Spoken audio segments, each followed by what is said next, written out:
I'm out here at an Indian motorcycle event, not just any event.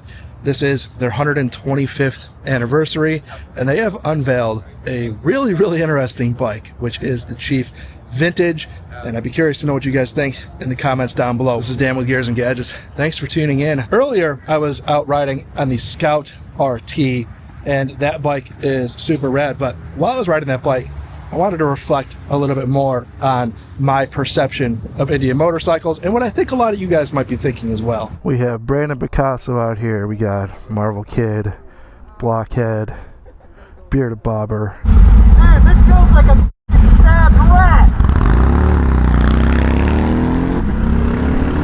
He likes it. Hey, Mikey. So I'm out here on the Sports Scout, and these press events out in LA are always something very new to me because, well, we can lane split here. It's something that I don't do very often, if at all.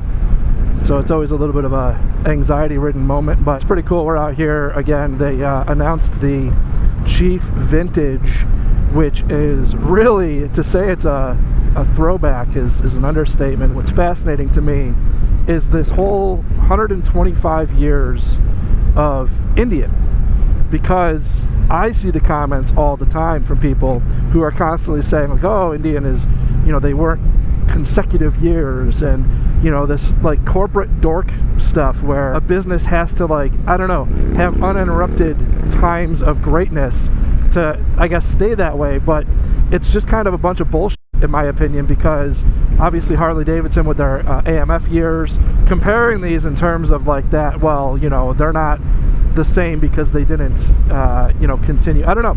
I like the fact that Indian is kind of leaning into the fact where they're like, no, we've been around for 125 years. We're not going to apologize for it. 125 years of Indian motorcycle. And I know there's questions out there about continuous operation. The reality is this brand has endured. We're going to celebrate being 125 years as a brand because there's a lot of people who've been a part of this business, and there's a lot of riders that have kept this brand alive for a long time, and you see that on display out here behind us. That's something we're celebrating. And that's when we talk about 125 years, first then, first now, never finished.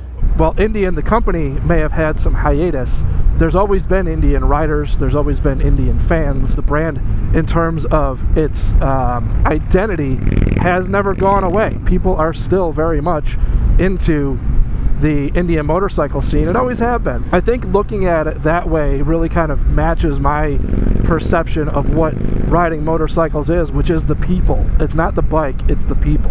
And I think Indian, just again having this unapologetic, we've been around for 125 years, whether you like it or not, is pretty freaking rad. And the Chief Vintage is really an interesting bike to kind of make that splash.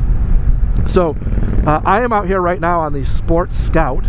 This is obviously one of their smaller bikes, and me at 6'1", 210-ish pounds, I'm a bit what I would consider to be big for this bike for my liking, but in terms of like fitment, I fit on it. It's fine. I don't know if I would log a whole bunch of hours on a bike that didn't have full floorboards, just because I'm an unk and I like having that comfort of those floorboards. But aside from that, it's a pretty dope bike. Power to weight ratio obviously there. When I got on this thing, it's like, man, it feels like it weighs nothing compared to my Heritage, which weighs 700 pounds. Larger touring bikes push well up into 800 pounds. Some of them tickle 900 pounds. This bike certainly is much lighter. I always enjoy being able to get on a bike like this, which is quite different from what I normally ride, and experience that like lighter weight maneuverability.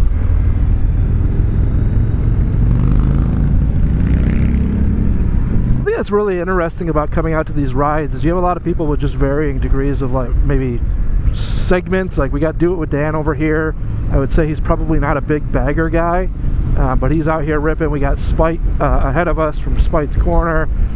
Brandon Picasso's up there. We got Jess from Her Two Wheels, Blockhead, all these names. And what's really interesting, like as a creator, is getting out here and just being able to kind of chop it up with all these people who we have very different backgrounds, but just we all share this like creative thing, which is very unique in and of itself. So even with all these people with very different backgrounds and things like that, you just have this really cool law-abiding biker. He's here.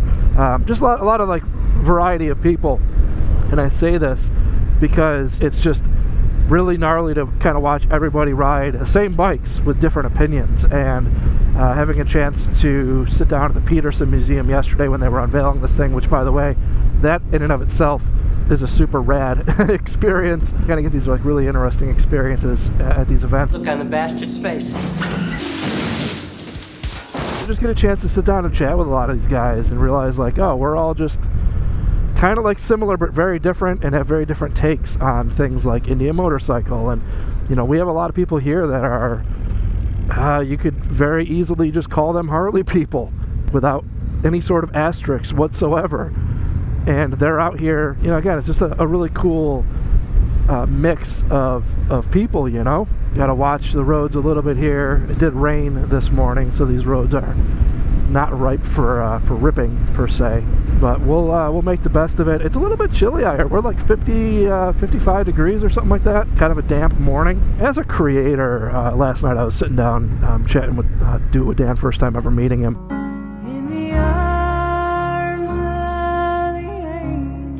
Really a great dude. Ooh. I also just hit myself a double yellow there. Don't hit the paint.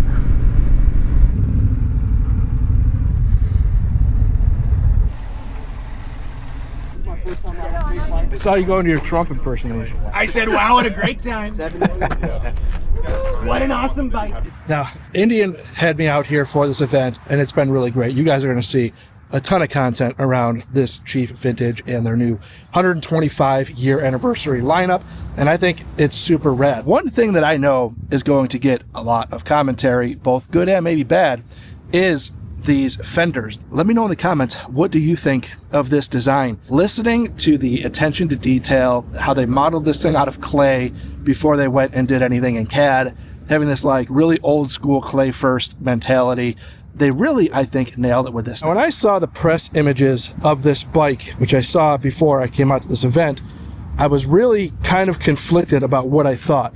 But I did realize very quickly this was a bike that I was going to have to see in person, and it does not disappoint, not even in the slightest bit. I think it's actually a very, very beautiful traditional design, super classic. Nothing on this is over the top. Even getting into some of the details on trim pieces, they just all fit the motorcycle very, very well. Having that floating cantilevered seat pan like that, I was curious to know how well is that going to hold up to some miles. Now, initially sitting on it, I was like, that's a little bit harder than what I would like. But from people who have ridden it earlier today, they were saying, yeah, it actually wasn't so bad. So I'm really excited to go and put some miles down on this seat. We also have a digital display, and some people could say that's too new for an old school bike, but I disagree. With this thing costing about $20,000, I think that these kinds of things are absolute necessities. The digital gauge cluster on this is done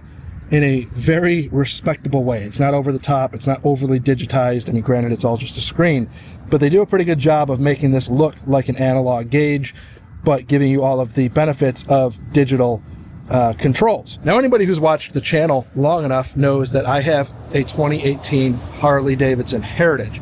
Now, I bought that bike specifically because when Harley redid all of their Softail line, that Heritage spoke to me. It said something that just made me have to go out and buy it. It is the perfect mix of old school heritage and new school power and all of those things.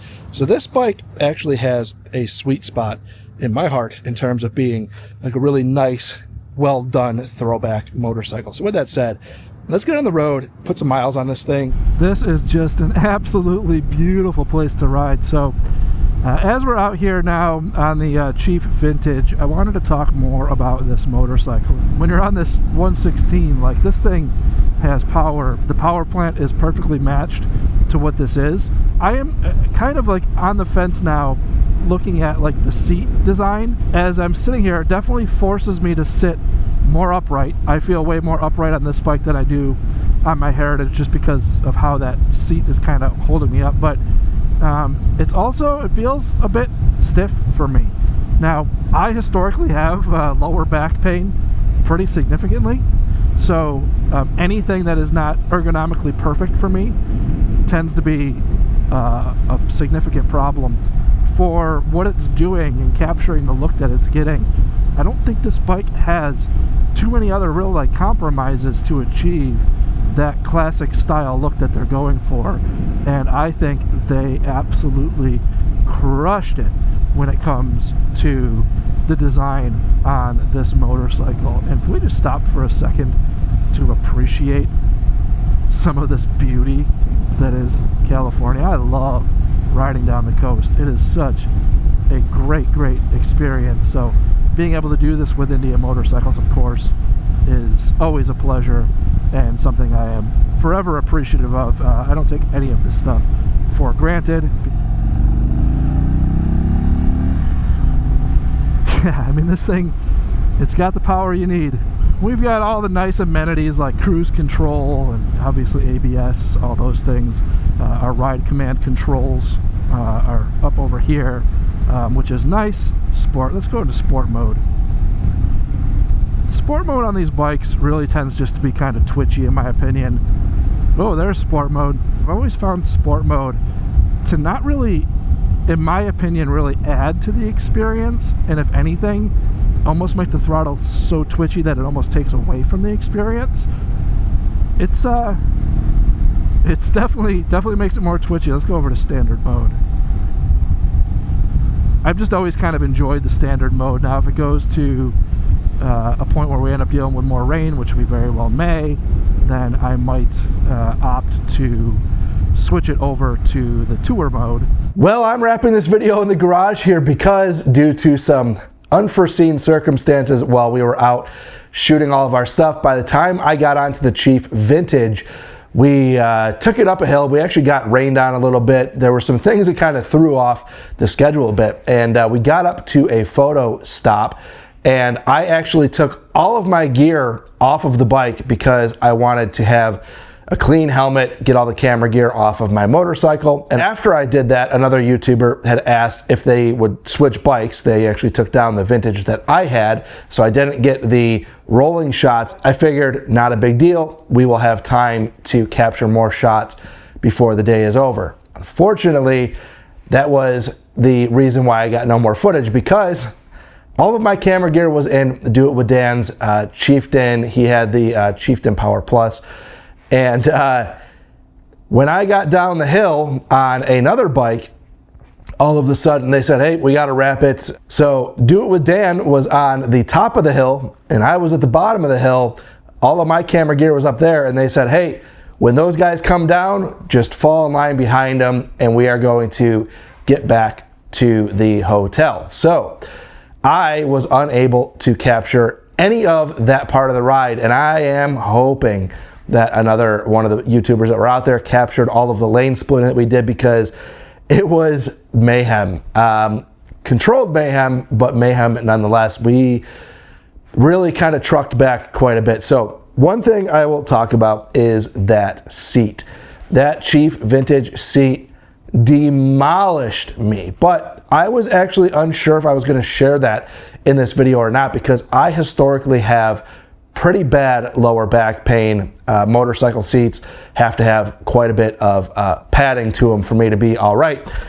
Bikes like this, I'm totally fine on. My 2018 Heritage stock seat, I'm pretty okay with. But I had a tailbone injury about 6 months ago, so any seat that is not going to be kind to that, I kind of weigh in here with a pretty good grain of salt to say it hurt me pretty good. But I also think that I'm slightly too large for that bike, and also having that, what I would call pre-existing condition, did not bode well. The rest of it, in terms of that Chief Vintage, it is a phenomenal motorcycle. I thought that thing rode really well. I'm a huge fan of that bike, and I'm super interested to see what the perception is of that motorcycle. So kind of bummed I didn't get a chance to do an outro on that bike, but by the time we got back to the hotel, we had like 20 minutes before we had to catch a shuttle to go to another event, and it was just like, it was one thing after the other, and then come morning, I was in the truck and already